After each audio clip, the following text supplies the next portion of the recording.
You know that feeling when you first move into a new house? That mix of excitement and exhaustion? That was us. My partner, Alex, and I had finally found our dream home. A beautiful, old Victorian place with high ceilings, creaky floorboards, and more character than we knew what to do with. We spent the first week unpacking boxes, painting walls, and just basking in the glow of homeownership. The neighborhood was quiet, the neighbors were friendly, and everything felt perfect. Almost too perfect. The first time it happened, I brushed it off. I was in bed, scrolling on my phone, while Alex was already fast asleep. It was late, probably past midnight. Then I heard it. A faint sound, like the pitter-patter of small feet on the hardwood floor of the upstairs hallway. It was quick, followed by a soft, almost ethereal giggle. My head snapped up. "Alex," I whispered, nudging him. He just grumbled in his sleep. I listened, my ears straining in the silence, but there was nothing more. I told myself it was just the old house settling, or maybe a neighbor's kid. Houses make weird noises, right? I rolled over and tried to forget about it. But it happened again the next night. And the night after that. Always around the same time. The quick, light footsteps, a happy, carefree laugh echoing down the long, dark corridor. It was always the same. It never sounded menacing, just playful. But the fact remained, Alex and I don't have children. We live alone. I started to feel a knot of unease tighten in my stomach every time the sun went down. I'd try to stay busy, watch TV, read a book, anything to distract myself from the approaching midnight hour. But, like clockwork, the running would start. I finally brought it up to Alex. I tried to sound casual. "Hey, have you been hearing anything weird at night? Like, running?" He looked at me, a little confused. "Running? Like what?" I described the sound, the footsteps, the laughter. He frowned. "Babe, it's an old house. It's probably just the pipes or the wind. You're letting your imagination get the best of you." I wanted to believe him, I really did. But I knew what I was hearing. It wasn't the wind. The sound was too distinct, too human, too much like a child. That weekend, we had some friends over. We were giving them the grand tour. As we walked up the grand, curving staircase to the second floor, my friend Sarah stopped at the top. "This hallway is gorgeous," she said, looking down the long, sunlit corridor. "It's so long. I bet a kid would just love running up and down it."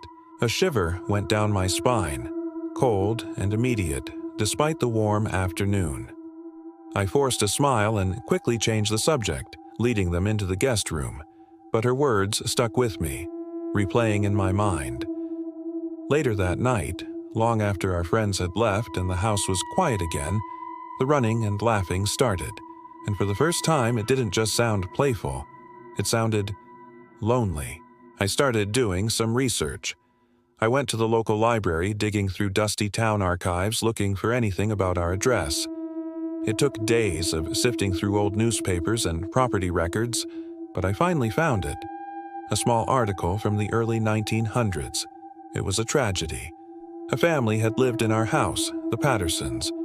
They had a young son, about 5 years old, named Thomas.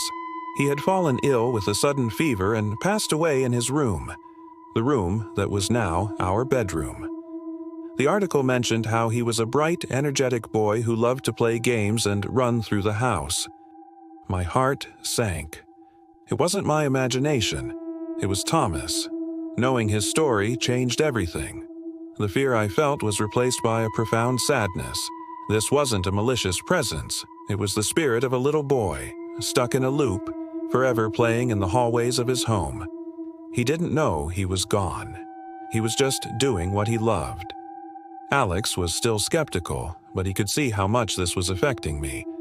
One night, as we lay in bed, waiting, he reached for my hand. "Okay," he whispered. "What do we do?" I didn't want to get rid of him. That felt wrong. This was his home too, maybe even more than it was ours. So we decided to try something. The next night, just before midnight, Alex and I stood at the end of the upstairs hallway. We left a small vintage-style toy car on the floor. My heart was pounding in my chest. We went back to our room, leaving the door slightly ajar, and waited. The minutes ticked by. Then, right on schedule, we heard the familiar pitter-patter of footsteps begin.